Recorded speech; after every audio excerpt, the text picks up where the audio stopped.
All right, guys, it's time for the Next Level Guy Show, a men's interview, interest, and improvement-focused podcast featuring interviews with the greats from all industries to help you better your life. Each week, a new episode features an interview with one of the greats, covering all aspects of their story, from life hacks to tips and protocols that have allowed them to live life on the next level. We then highlight concrete action steps that you can use to improve your life. And now, your host, Ian Dawson Mackay.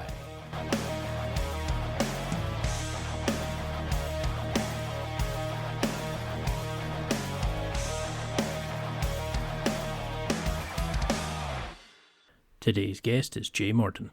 Jay's highlight reel is amazing. He spent 14 years in the military, 4 of which he was in the Parachute Regiment, and 10 years he spent in the SAS, which is the elite soldiers of the United Kingdom. He's climbed Everest to the summit twice. He was a directing staff member on Channel 4's SAS, Who Dares Wins. He's now a director of ThruDark, and he will also be competing for Praga Cars in the 2021 season, when it's allowed back after COVID. He's someone that should be respected for what they've accomplished in their life and looked on as a role model and inspiration to us for becoming better and hitting that next level in our own lives. After serving his country, Jay exploded onto screens as the mole in a series of the popular TV show SAS Who Dares Wins. That's Channel 4 on British TV. He became a standout feature in the show, and as his amazing past accomplishments and experiences came to light, along with his drive for continual evolution and challenging himself, I knew I had to feature him on the show to learn more about him and how we can become more like him.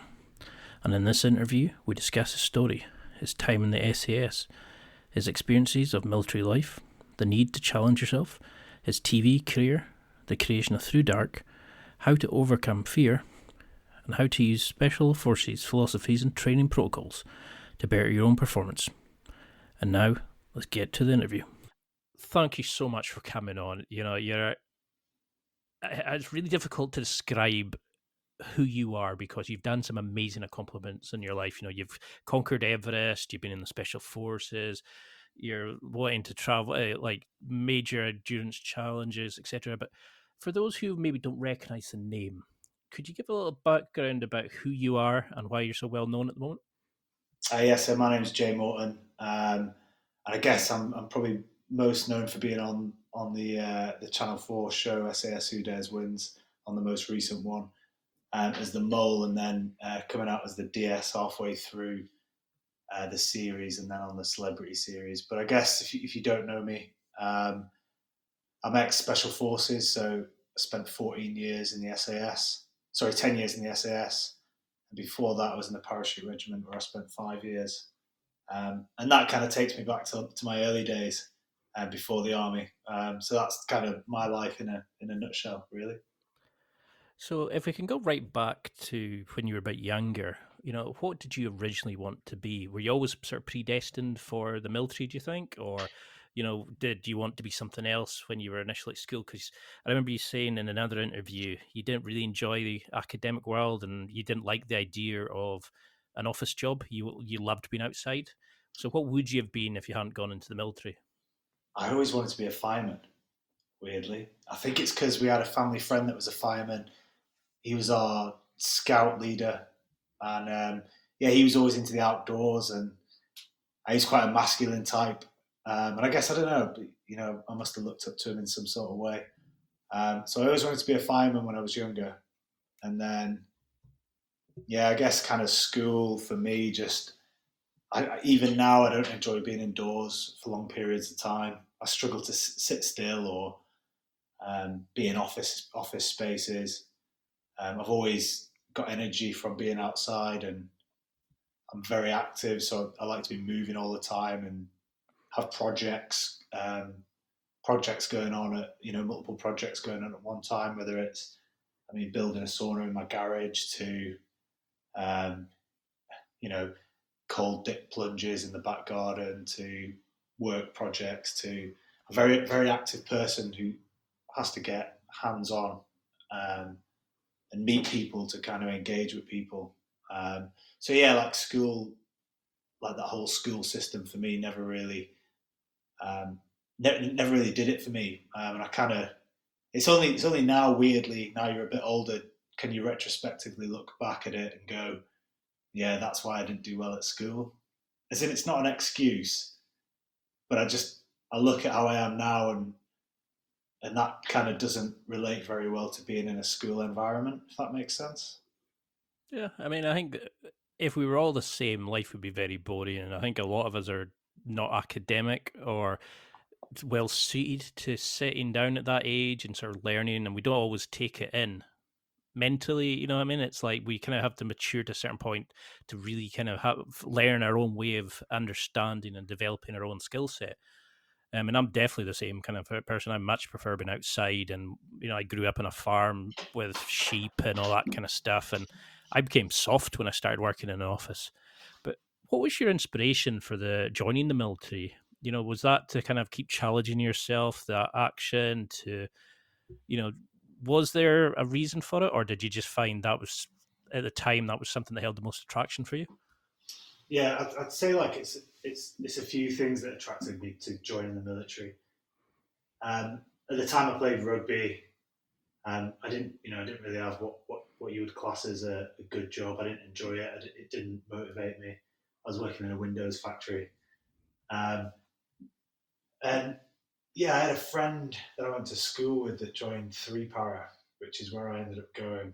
And I'd meet him when he came back on leave, and he'd tell his stories of what he'd been up to and where he'd been going. And I guess I always liked kind of being around like-minded people. Um, playing rugby kind of fulfilled that for me. I wasn't really motivated in the job that I did. I enjoyed being outdoors. I enjoyed traveling. I enjoyed the stories that this guy came back and used to tell me. So it was a combination of all those things. And kind of after I left school, I went into college to study sport, and I always had in my head that I wanted to join the Marines. And I remember going into the Marines careers office, and there's like a big kind of meathead Royal Marine sat behind the counter. He told me I had to do, I think it was 12 pull-ups. I was a scrawny little kid from Preston. I probably could barely manage 3 pull-ups. So that put me off joining the Marines. And I walked straight across the road and signed up to join the Parachute Regiment. I probably couldn't even do 12 pull-ups now. I used to do powerlifting. I would be struggling. Did you? Well, you don't really do any pull-ups in powerlifting, do you? Nah, I was a fat the big so back three. then. Yeah, just eating protein and farting. I still do that now, to be honest. So, what do you think you got from the military life? Was it a sort of sense of the brotherhood and the camaraderie? Do you think there's a part of military life that all guys should have in their life? Is it the routine, the rituals? Is it the teamwork? What is it about the military that you think is so good for men? I'd say that the biggest point is probably hardship and going through some sort of hardship. For me, when I joined the military, it was the start of the Afghan campaigns, and going overseas and fighting in, it's not a war, but you're fighting in battles daily. Being exposed to some sort of hardship, experiencing death, and then just, I'm not saying that that's a good thing, but for me, it was, that hardship could be just military life, and you do difficult things with them in the military, but just going through some sort of hardship and just building a resilient character, mentally and physically. I'd say that's the biggest takeaway for me of going through the military. And then obviously you've got a multitude of different skill sets that you leave the military with. The ability to be able to work in teams and understand how important teamwork is. And understanding how important physical fitness is and mental endurance. Just like simple things. I joined the military. I was 19 years old. Like basic administration of yourself. So ironing, washing your kit, making sure that you're smart, making sure that you can conversate with other people, like all these skills you learn from being around so many other people, that you pick up in the military. And I mean, you rose up the ranks to sergeant, you specialized in sort of like medicine and that sort of thing. But what did that teach you back then? What did your time in the SAS and sort of the other branches, what did it teach you about like leadership of men, about being somebody of value? Is that the thing you think a lot of guys are missing, is the hardship in their life? They're not, because you can order a date online, you can order food online, you can order a taxi online. Have we forgotten how to be challenged? There's no rituals to become men anymore? Yeah, massively. Like, life's so fucking easy right now, isn't it? You've got 1,000 channels on your TV. Like you said, you can order food. You can, you get in your car, you drive to work, you sit in the same office every day. And that's why I think you've only got to look at things like adventure racing and outdoor sports. They're getting increasingly more popular, and that's because people are lacking a challenge in their life, lacking some sort of hardship in their life. So yeah, I do think it's very important to put yourself in difficult situations. I think you can learn a great deal about yourself through being in them situations. You don't want an easy life. You want a difficult life, and you almost want to put yourself in those situations and take those chances. And now, so the SAS are notorious for having such like a grueling selection, conditions and criteria. What kept you sort of mentally resilient during your, when you went, because you go through like the jungles, you go through like climbing mountains, there's like, amazing physical demands they put on you. But when you're sitting there soaking wet, hardly getting any calories in, you're getting shouted at, grueling marches, etc. How do you keep mentally strong? Do you go internally? Did you have a mantra? How did you keep mentally strong during that time? Do you know? I think mental resilience is something that's taught over a period of time. It's not something you can just say, right? I've got a mantra. I've got this skill. I've got that. I put this in my drink, or whatever it is. It's not something that you can just switch on and switch off. I had 4 years military experience before I went on selection. I'd already done a lot of difficult things prior to going on 2 tours of Afghanistan, a tour of Iraq, P Company before even getting into the military. So I was experienced in a way. I'd say I was an experienced soldier before going on selection. So you've already kind of hardened your mind before starting selection. But then, whilst I was on selection, there are a few things that helped just get through the day. And I found probably one of the biggest ones was just associating yourself with people that you see are the strongest. Because on selection, at any point you can take yourself off, you can voluntarily withdraw yourself, which means at any point on selection, I hold my hand up and say I want to voluntarily withdraw. I'll be on a flight back to the UK, or on my way back to my home or the barracks, wherever, in my car, to some warm food and a nice bed. And I think that's what makes it so difficult. It is the fact that it's so easy to just pull yourself off. So, not once on selection did I ever think that I'd ever do that. But then also the people that I associated with and hung around with were those people as well. And they never thought about doing it. And you build like strength in unity, don't you? Like, if you're all strong, then yeah, you're all strong and get through it together. I mean, that is something that the sort of SAS surprised itself on, is that brotherhood of like, all working together. You're such a strong unit together, and you're all, meticulously planned, and you've got the training, etc. What's it taught you about like teamwork and the importance of like friendships and like assigning tasks and delegating things? Because you're now working, you've switched your businessman hat on as well now. You're also on the show working as a team with the instructors.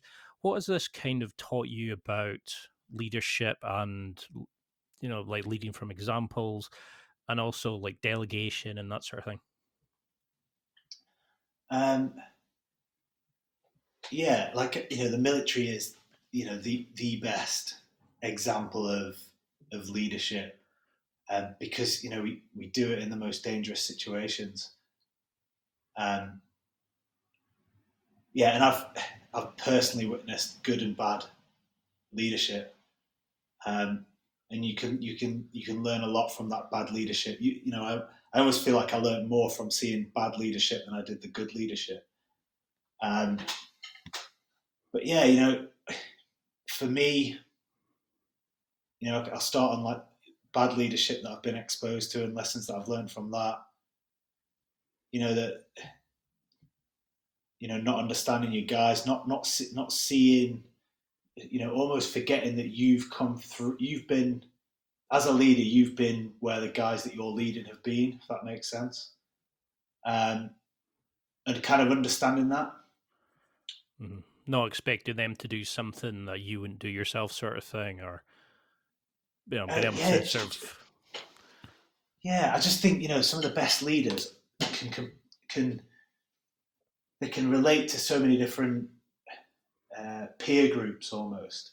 It's like they came through the ranks. They started from the bottom, but they can converse with everyone because in the military you've got a rank structure, but you're also you've got to be able to take orders from the top and then get your men or the people, I wouldn't say below you, but the men that you manage.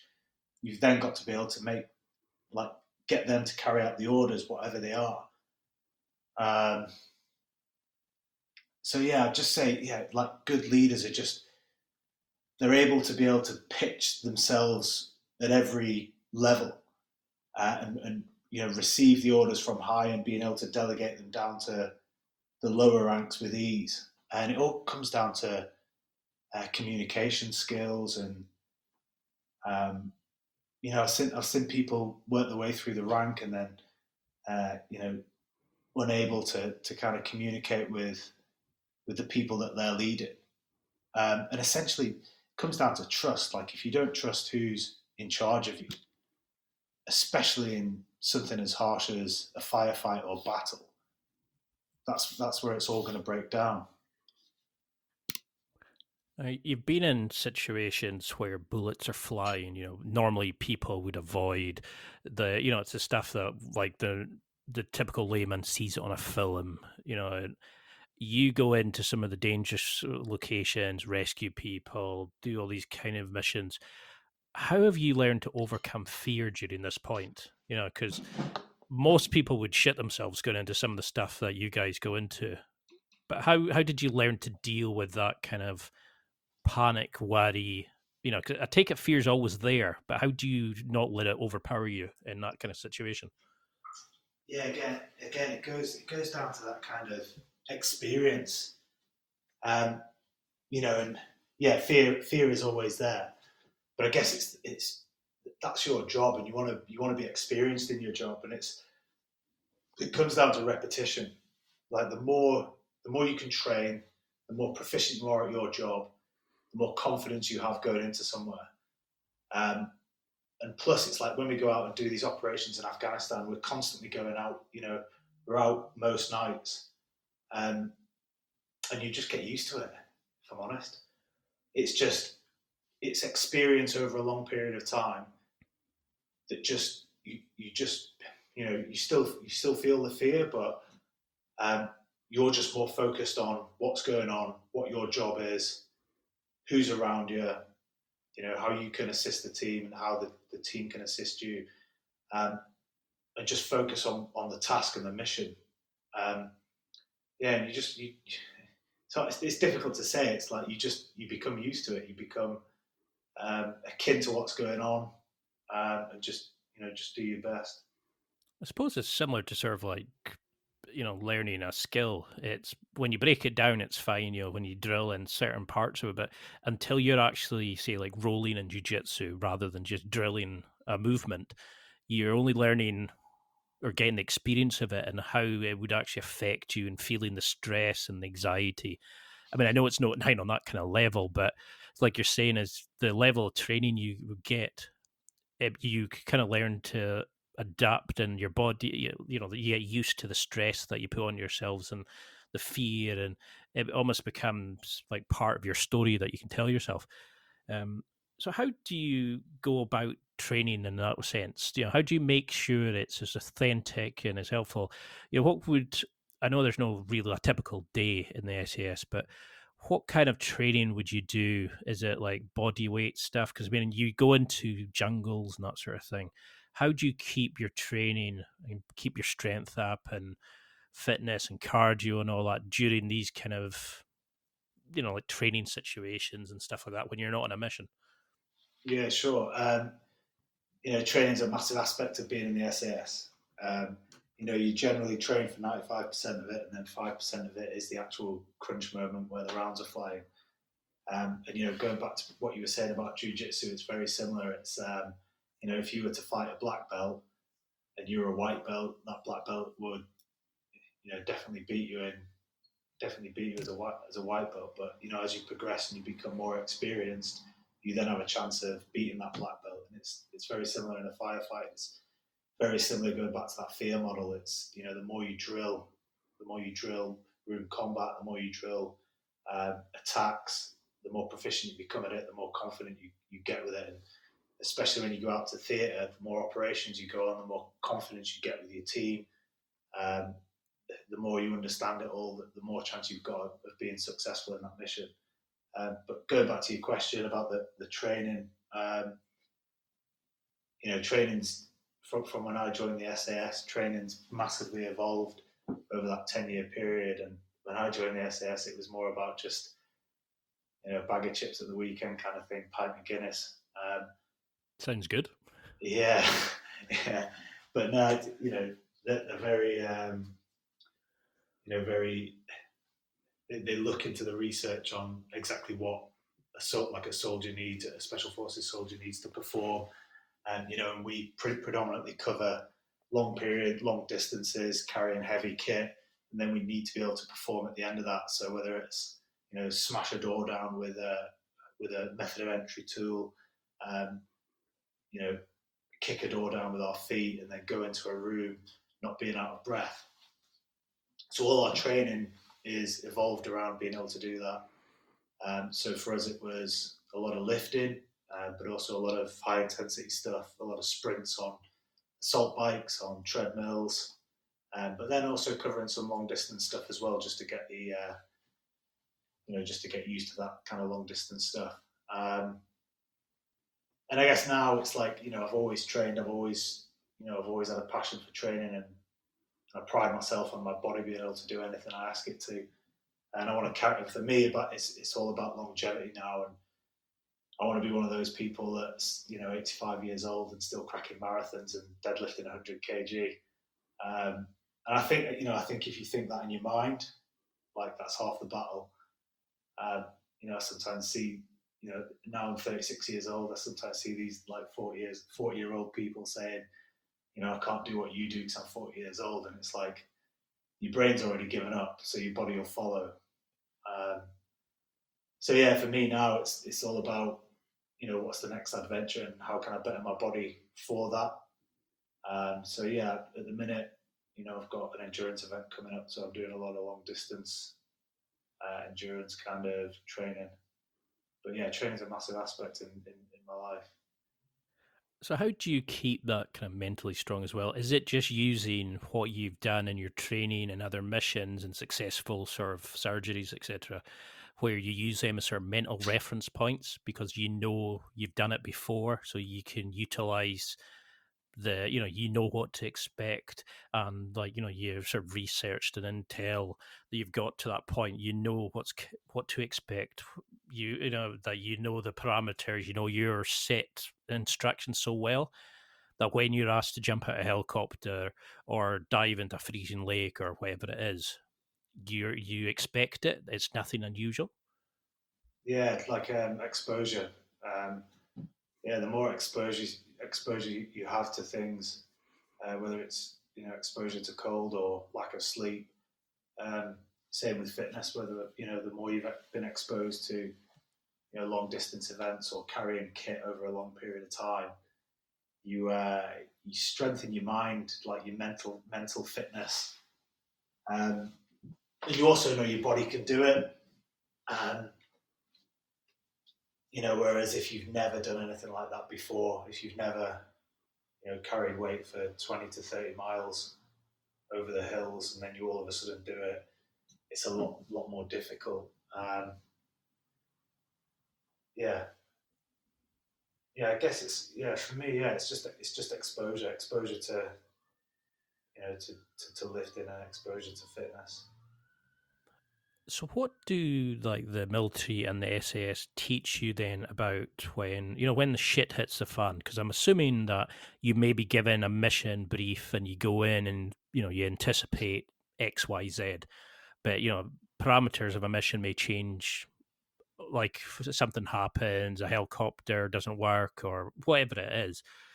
What do they teach you about dealing with mission changes and sort of changing on the fly, and being able to have that growth mindset that you can immediately go, right, what do we need to do here? Take stock and be resilient enough not to panic, and then just start putting the steps in place to succeed. Do you get training on that sort of thing? You don't get training as such, but I guess that's one of the essential skills of being a soldier is you have the ability to be able to adapt to an ever-changing environment, because battle isn't linear, and there's so many different things that can go on and happen, and you need to be able to adapt and adjust to that whilst under massive stress. Exposed to whether it's someone from your team that might have been shot or killed, or you've got all these factors that you have to constantly assess and adapt and change to, and that's what makes a good soldier. So when you decided to come out of the army, I think it was 2018, you were saying that you wanted to keep achieving and trying new things in life. Did you struggle with that transition to sort of civilian life? Did you get any support? Because I work with PhD students in my, let's say, proper job, and one of the guys working with, he's looking at sometimes soldiers don't get that kind of transitional help into civilian life. Did you find that you kind of felt a bit lost, or how did you, with that change of your story, did you miss the sort of brotherhood of the army, or did you find it difficult to kind of get back to civilian life? Yeah, when I initially came out, it was a massive shock, and I probably underestimated it. So I applied for what's called early release. So I pretty much signed off, and 6 weeks later, I was a civilian. Um, so I never actually went through the kind of official like 12-month period that you get when you normally sign off, where the army will prepare you for coming out and being a civilian. So I can't really make a comment on that. But yeah, it was a massive shock. I pretty much went from working, I was in the squadron, I was working as part of a team, and then 2 weeks later I was sat in a flat in London, and we'd partially set up ThruDark as a business, but we didn't really have much to do. We didn't really know if it was going to succeed. Um, it was still almost a concept. We weren't really selling any clothes. And I was sat in a flat in London, just wondering like what the fuck I've done. Um, it's weird. You go from being surrounded by loads of like-minded, strong individuals to just being sat on your own, and that was a massive culture shock to myself. But I'm a very, very independent person, and that the military for me was very supportive in what I was doing. They offered from what, they offered all the help that they could. And I can't say anything negative about them in that respect. I'm sure other people have different experiences. But yeah, it was a massive culture shock for me. Because I've interviewed like Nick Bear, who used to be in the U.S. Army. I also interviewed a guy called the Passive Panda, and he was talking. Name, is it? Oh, sorry, it said Nick. No, it wasn't the Passive Panda. It was Nick the. I can't remember off the top of my head just now, and he had lost his legs while he was in Iraq after an IED had flipped the vehicle he was in. And that's what they both had said. It was that transition to kind of going back to civilian life where there wasn't the steps had been put into place. And the PhD student that I'm working with, that's what they're looking at, is putting in a system in place of how they can make that transition, how they can make sure people are coming back, get the help with PTSD, how they get, the skill sets they need to go back into civilian life, help with jobs and stuff like that.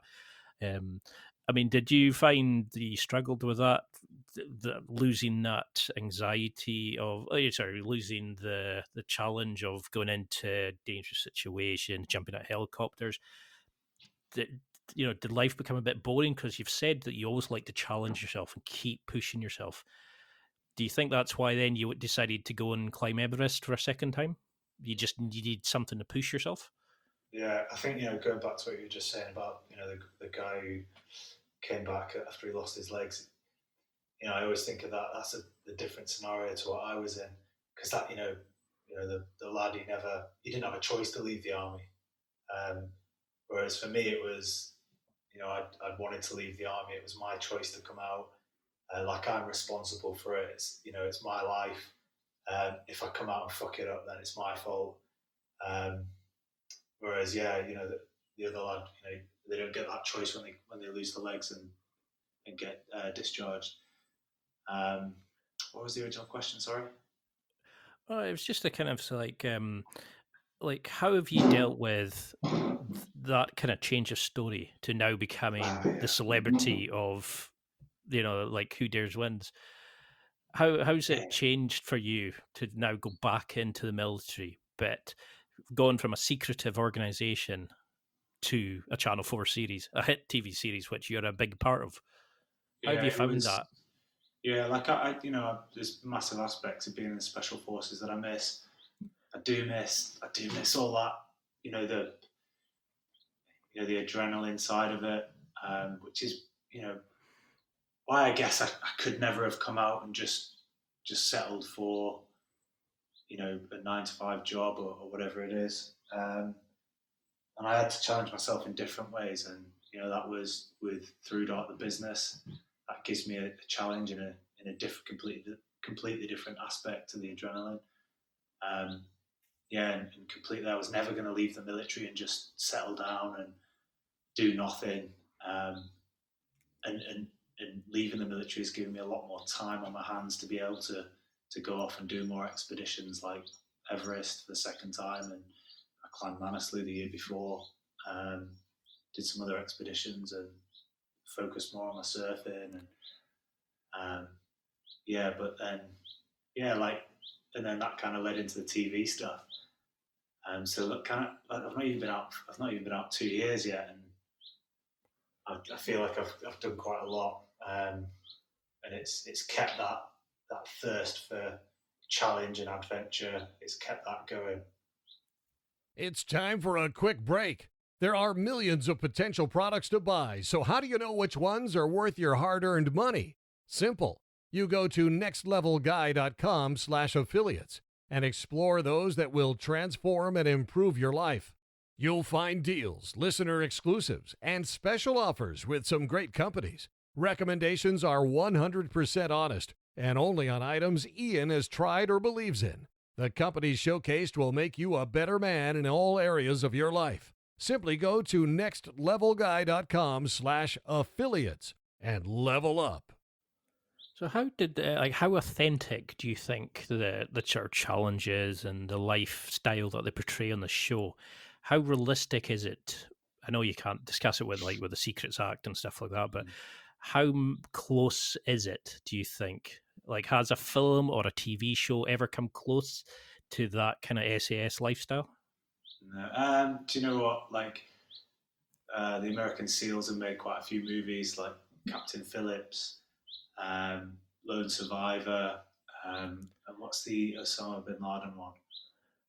Zero Dark 30. Yeah.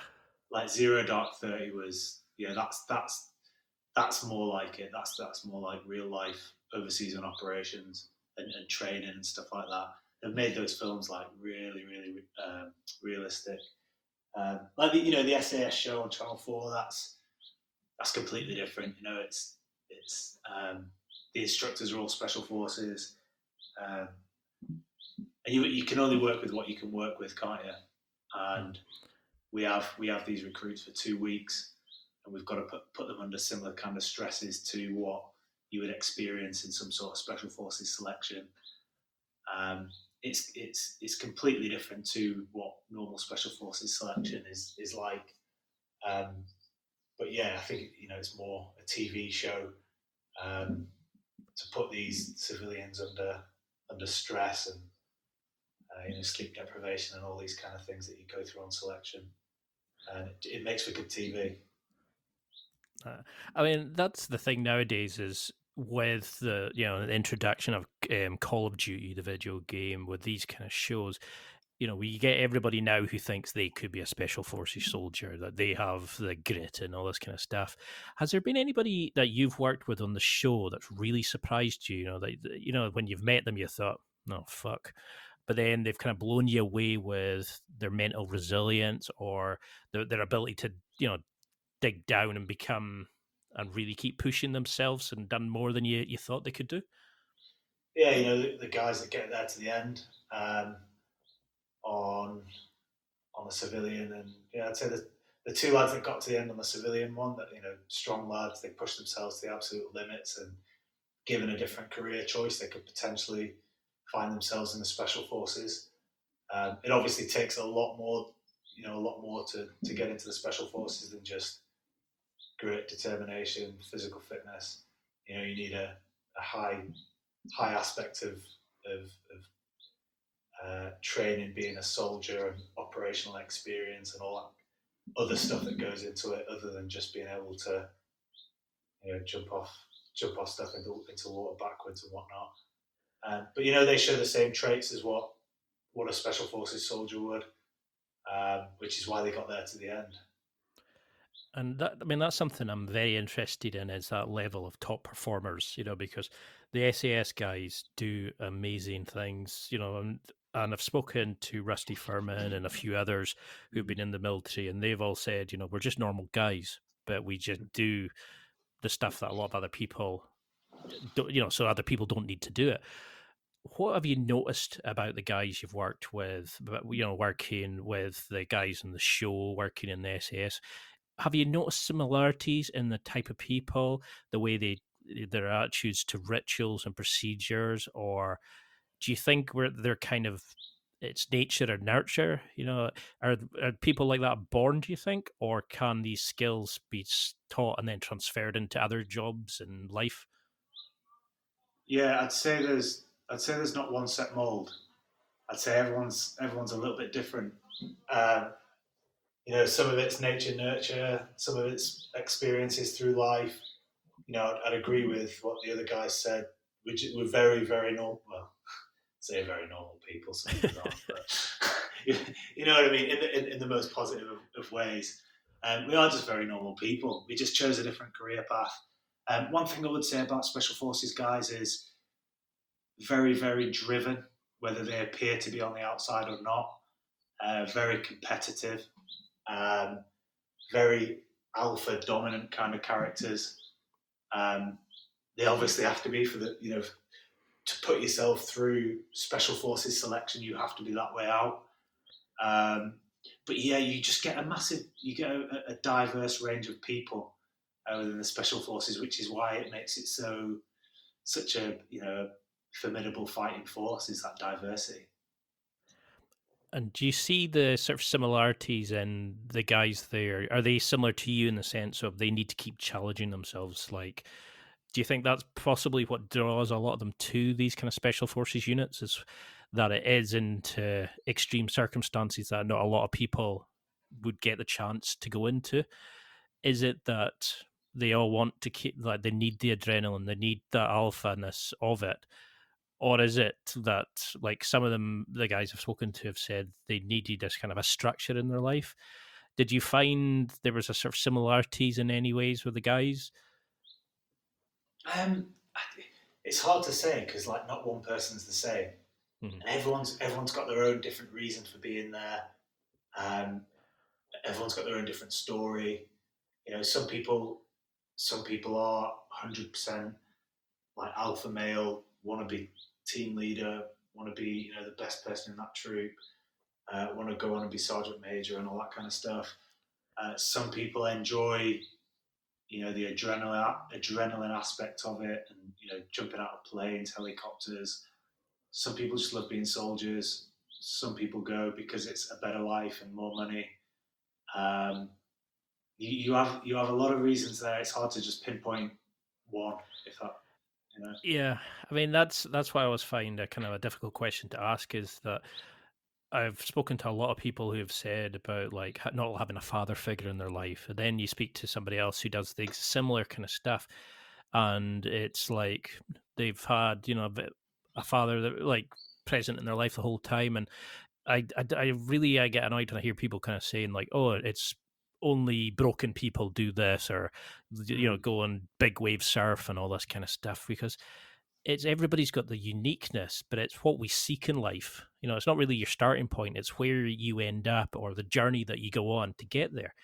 And these guys do amazing things. I mean, you save lives, you help people. It's you do things that very few people could do, and you should be immensely proud of what you've done. And even now, the stuff you're doing. I mean, like climbing Everest the second time. What was the inspiration to go again?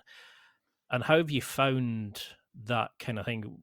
Because I've seen Ant Middleton's book tour that he did, where he talked about some of the human like waste that he found up on the on the summit and that sort of thing.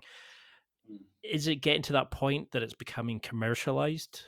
Going to Everest, is it losing its appeal for you? Do you think? Um, no, no, it doesn't actually. I feel like I feel like the people that hmm,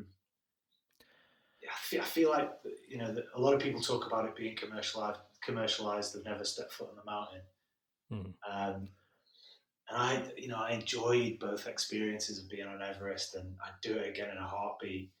Yes, should there, are there people on the mountain that shouldn't be there? 100%. But it's Everest. It's the highest mountain in the world. It draws people into it. They're paying a lot of money. That the money goes into. I mean, it should go into tourism, but I'm pretty sure a lot of it lines pockets. Hmm. Um, but that's the allure of climbing Everest. Um, and going back to when I climbed it last year, you had the massive queues up on the Hillary Step, and yeah, that kind of dampens the experience of it all. And the summit day wasn't that enjoyable just because of the queues and the amount of people that were up there. But going back to 2017 when I summited it, like I was the only guy on the summit. There was no one else. Like I climbed, didn't even have my Sherpa with me. Just sat on the summit on my own, and like that experience is special to me. Do you know? Like I got a lot out of that experience. Um, so for me, like the bug is still in me to climb it again, and I want to climb it again. I also want to put my energy into climbing some other mountains like K2.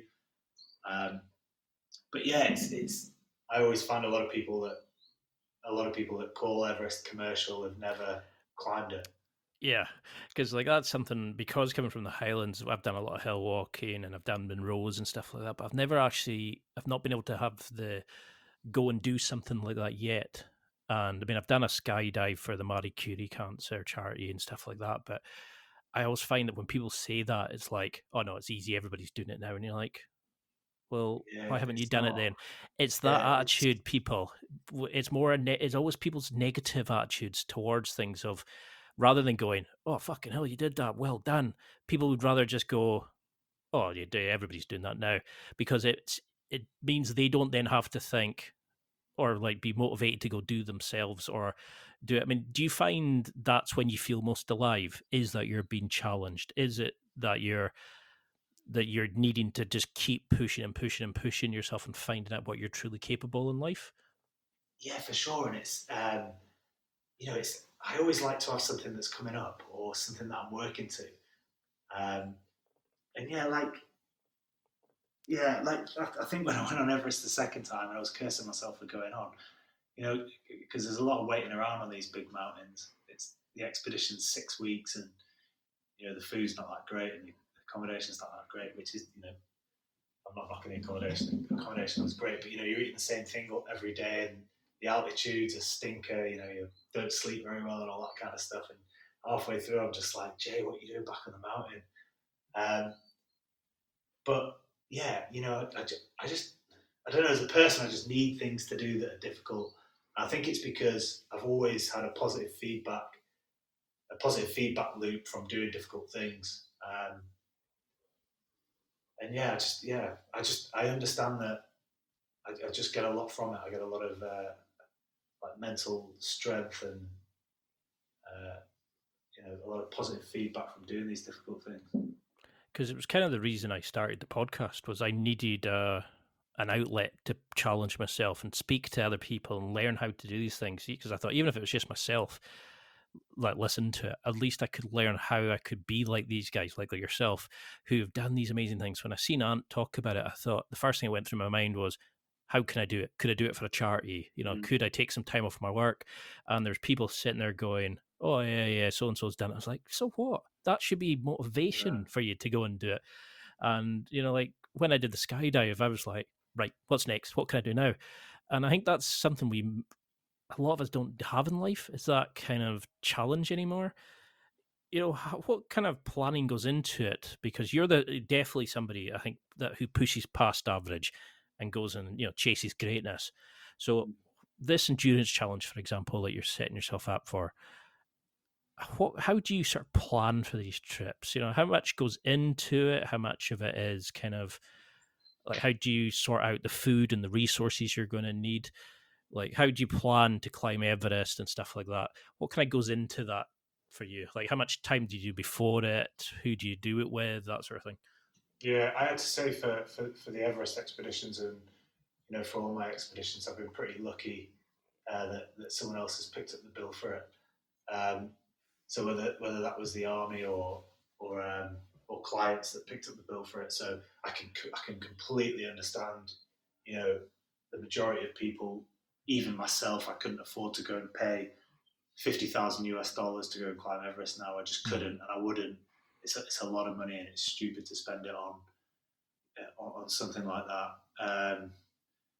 But yeah, like kind of, obviously planning and preparation is key.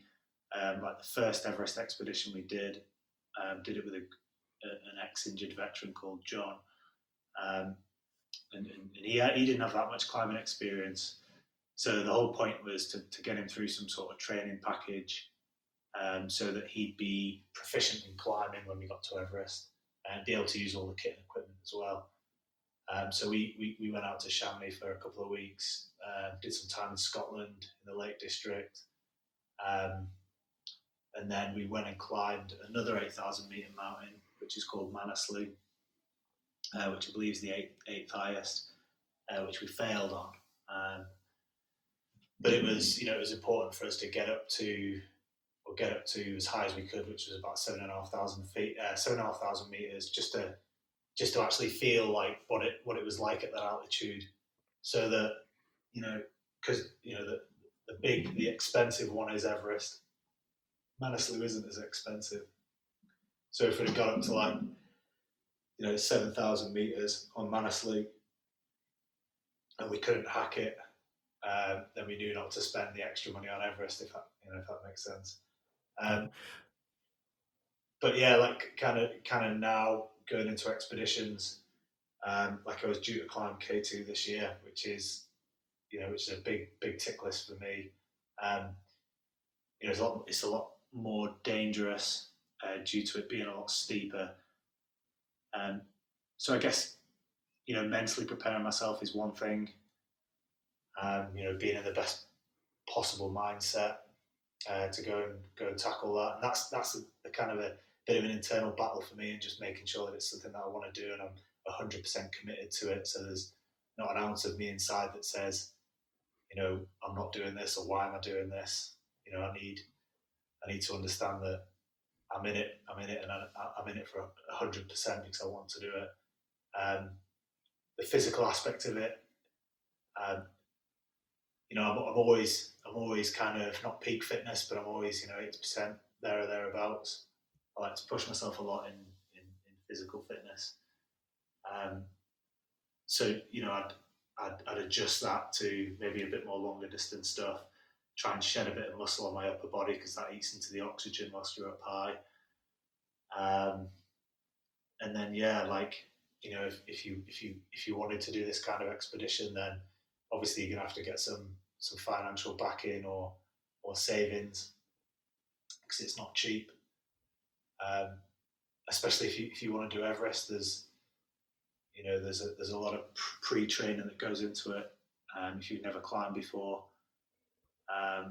So yeah, and then now this Trident project, this endurance event's eating up quite a lot of my time at the minute with the preparation of that. Trying to arrange sponsorship and charities and press and all that kind of stuff. And again, it's something that I've never done before. I come from a military background. I was in the Special Forces for 10 years. I've never had to deal with any of this kind of stuff, which is, it's all new and I'm learning all this stuff, and I'm definitely not doing it right.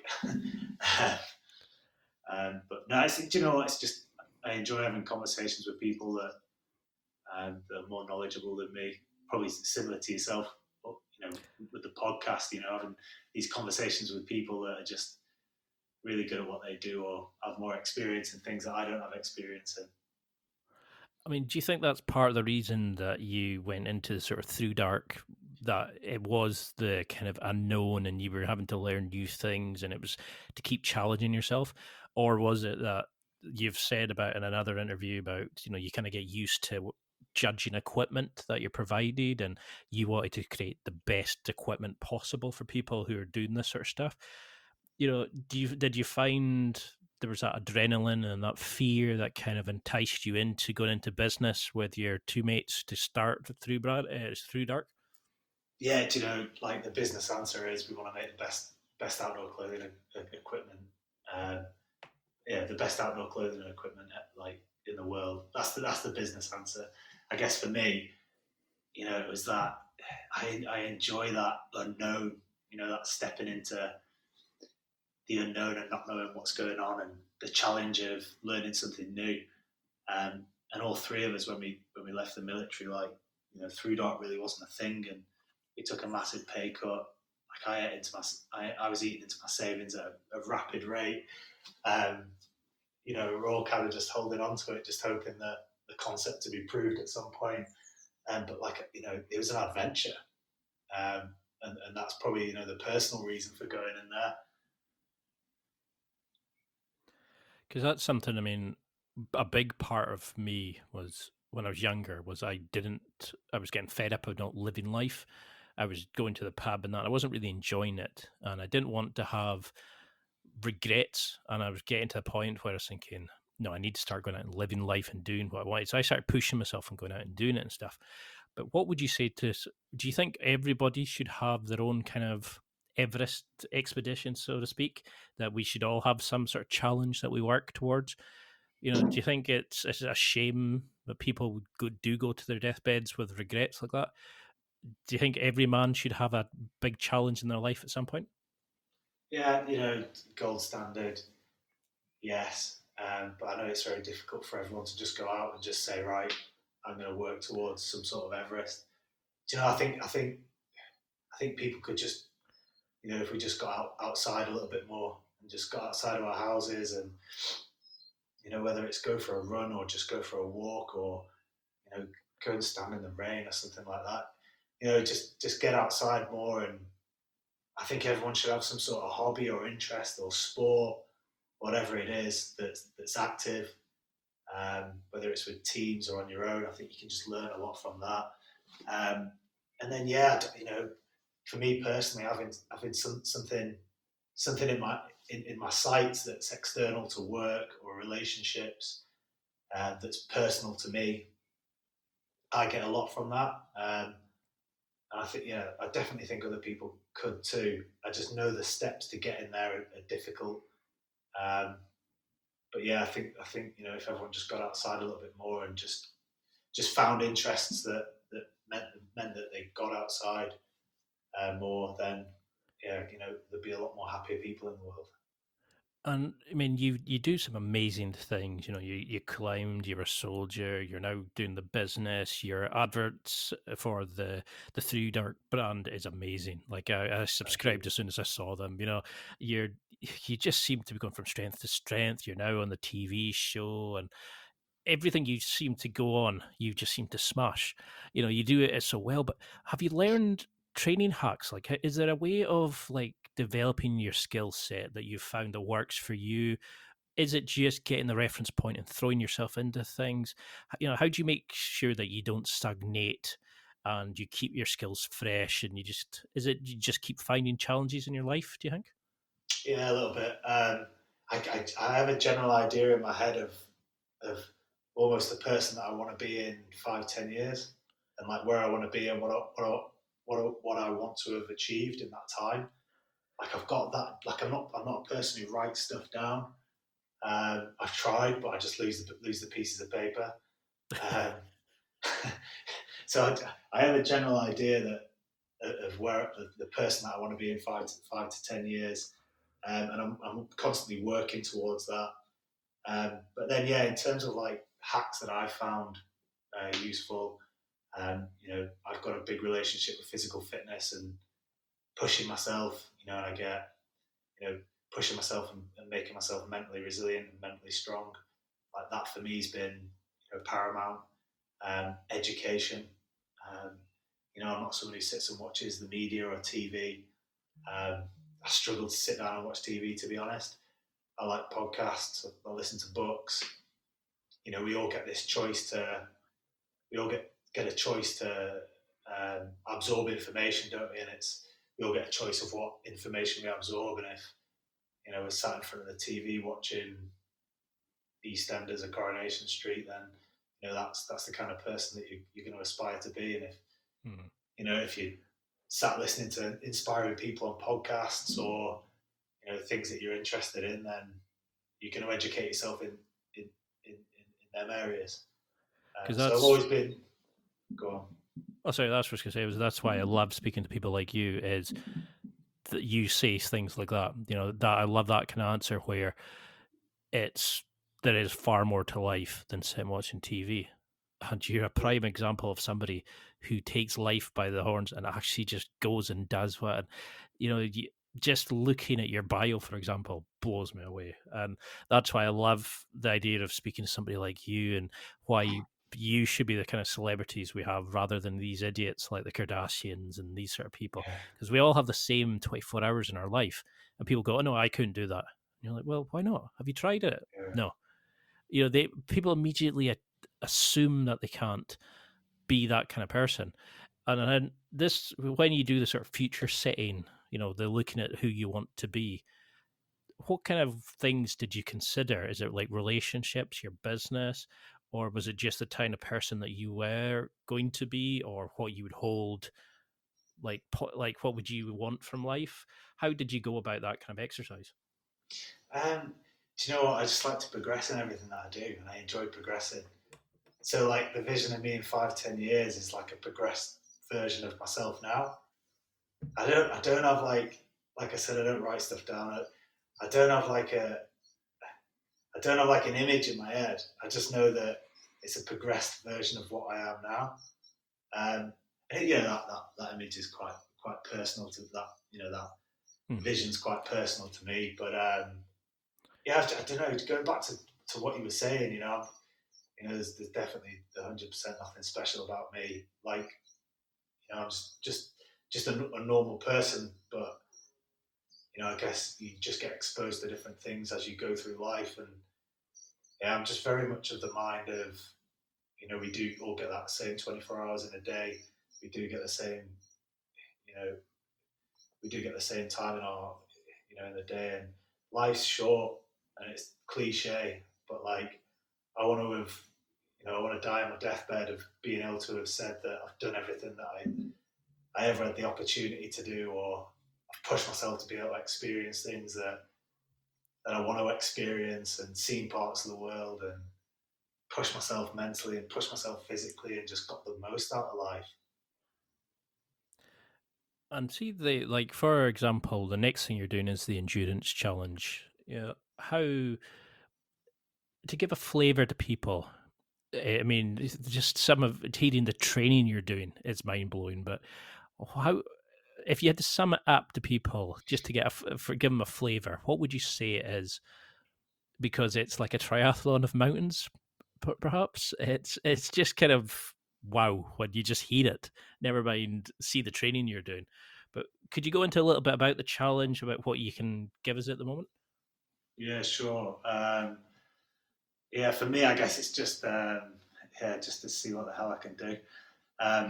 But yeah, the challenge is, it's called Trident Project, and we plan on cycling the length of the UK, which is just under 1,000 miles, whilst concurrently swimming the lengths of each of the largest lakes in England and Scotland and Wales, and running to the top of each of the highest mountains, so the three peaks. Which, I don't know, like for me, when I say that, it doesn't sound as big, but to kind of put that into context, so we're planning on doing it in 2 weeks, 14 days. So an average cycling day looks around 160 miles. Lake Bala in Wales is 4 miles long, and then we've got a marathon straight after to get to the top of Snowdon. Windermere is 10 miles roughly, so that's a 10-mile swim in one day, and then the run's actually not too bad. It's about 12 miles, I think, from Windermere up to Scafell. But then when we get up to Scotland, we've got Loch Awe, and Loch Awe's 2 10-mile swims back to back, and then we've got a 50-mile run from Loch Awe to Ben Nevis, and then we're going to sleep at the bottom of Ben Nevis, and then we've got the run up to Ben Nevis and back down, and then we finish on a 180-mile bike ride up to John O'Groats. As you do. So it's, I tried to like fit it into Ironmans just to get a bit of perspective, and I've completely forgotten the numbers, but it kind of looks like, I think the swimming's something like 26 times what you do on an Ironman, the cycling's something like 12 times what you do on an Ironman, and the running's about 3 times as much as an Ironman. Because you talked about your goal setting, where you said you wanted to see what was possible. I'm interviewing a guy called Mark Beaumont, who cycled around the world a couple of times, and he's gone around Africa and all these sort of things. And that's what he said was, when it came to goal setting, he looked at what was possible, or what he thought he could achieve, not what he needed to do to break the record. He wanted to really push himself and see what's achieved. Is that what you do in your goals? Because you said to yourself, what you could easily do it in a month, but you wanted to see if you could do it in 2 weeks. Yeah. Do you need that? I feel like sat here speaking to you, I feel like I could do it now. Like mentally, physically, I feel like I'm capable. If I set off now, I'll do it in 14 days. I don't like. I think that's probably my mindset. But then I know, like, that's my mindset. But then the brain kicks in and just says, well, make sure you're sufficiently prepared. Make sure your tendons, your joints, like your injury, like any injuries that arise, make sure all that's like managed, so that you give yourself the best possible chance of doing it. But yeah, like, and just to put the spin on the challenge, the challenge wouldn't be the challenge without the why. And the why for us is, so we want to, mental health for me has been something that's, very close to my heart. I had some friends that have suffered with whatever, and for me, I can hand on heart say that I've never had a problem with my mental health. Although my friends probably think differently, but it's. But I kind of put that down to the relationship I have with physical exercise, with constantly challenging myself, and all the things that we spoke about on this podcast. And I want to try and get that across to people by doing this challenge. By saying that I'll be putting myself through this 14-day of struggle, but at the end I'll be a stronger, better version of myself. And try and just get that message out to as many people as possible, that if they can go through their own struggles, whether physically, whether mentally, they'll be better people because of that, and take that strength from that struggle, as opposed to feeling sorry for themselves or thinking that they're hard done by. I love that, because when I've had struggles with depression myself, and I can certainly appreciate where some of these people come from, where they kind of say, "Oh no, I could never do that. No, it's not me. I'm not that type of person." And sometimes it's actually changing somebody's story and their identity of what they believe they can do. And this is why I love speaking to people like yourself, where you show us that it's not what you start from. It's possible. This is why I love speaking to you. It's learning the hacks and the tools to go to go in and achieve what we want from life, and to accomplish our own Everest, whatever it is for these people. I mean, I know we're coming very close to time, but your book that's coming out, and is it in January 2021 that it's getting released? Yes. Yeah, that's right. Yeah. Could you go into a little bit about that? I mean, just to give it, the perfect time for a sales pitch here. And has it helped writing it? Has it helped you come to terms with your time in the army, with who you are as a person, what you want from life? Has that kind of helped in any way to kind of put the past in the past? Yeah, no, I mean, it's you have all these experiences, don't you? Built up from 14 years military experience, from the expeditions, from all the climbing, and you have all this experience and knowledge that you've gained over the years, but you rarely stop and actually articulate it, or think about it, or think about the tools and the tricks and the things that push you and drive you and motivate you and make you a better person. So yeah, to kind of actually get all that out onto paper, it's quite therapeutic. And the book the book's called Soldier. It's actually launching tomorrow, Thursday.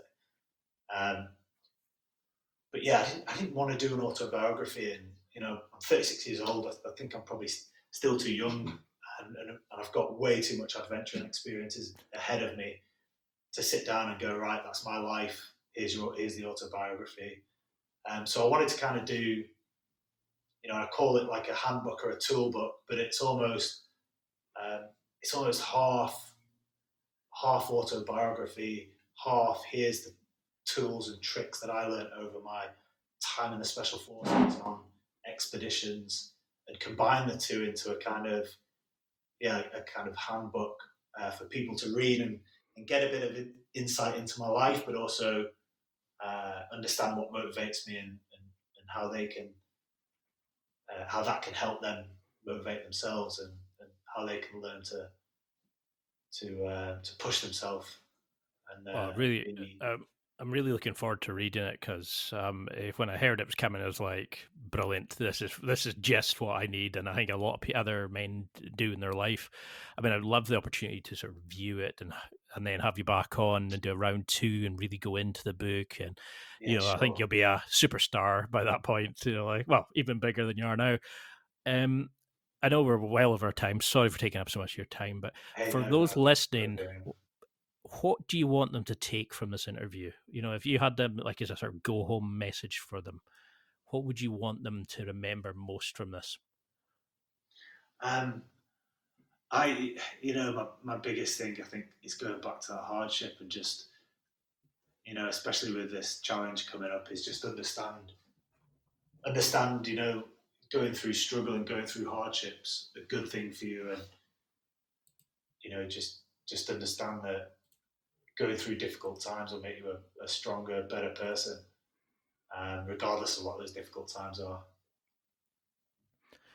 And for those listening who want to connect with you, who are fans of the show, but want to buy some of the amazing stuff you got in ThruDark, want to see you on upcoming projects, want to buy the book, how can we get in touch and follow your projects? Because you're doing amazing stuff, and I know you're going to just keep smashing it out of the park. But how can we follow the latest projects you've got coming up? Yeah, so I'm probably most active on Instagram.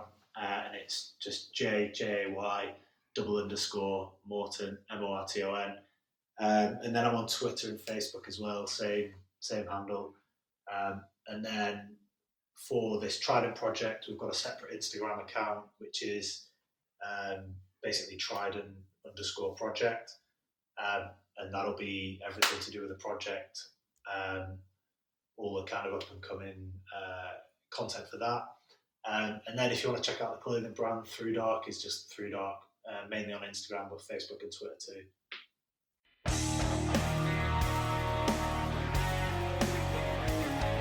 Well, that's it for another week, and thank you for listening. It's now time to take what you've learned and use it to develop and enhance your life with the key points mentioned. Listen, try it, embrace it, use it, and crush it. Now's your time to hit that next level in your life. If you liked this episode, then please leave a comment on the show notes or a review of the show on your podcast platform. Everything helps evolve the show. Until next week, keep seeking the next level in your life.